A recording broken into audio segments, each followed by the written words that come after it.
শোনো, এই যে 25 টাকা সবাই পাবো, সেটা আমরা 5 ভাগে ভাগ করে নেব। তাতে হয় কি, তুমি আমি এ ও সবাই 5 জনে 5 টাকা করে পাবো, বুঝলে?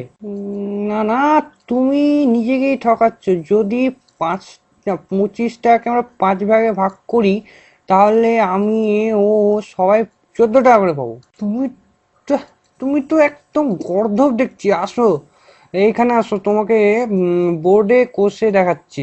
দেখো, এই হলো 25, 25কে ভাগ করলাম 5 দিয়ে, হলো 5।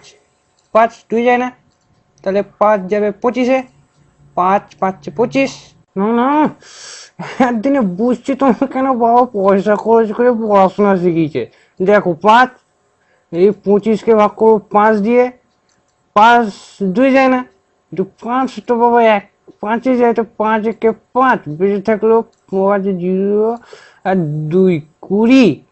তো 5 20 4 5 20, তো হলো না?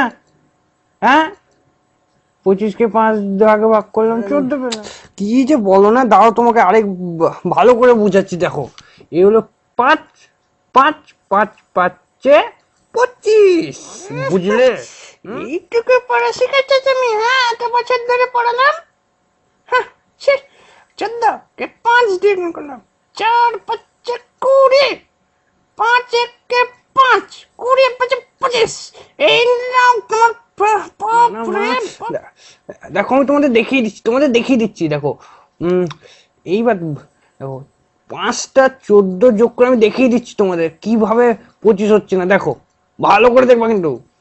5টা 14 আমি যোগ করব আর 25 হবে না। দেখো, 4 4 8 12 16 20 21 22 23 24 25।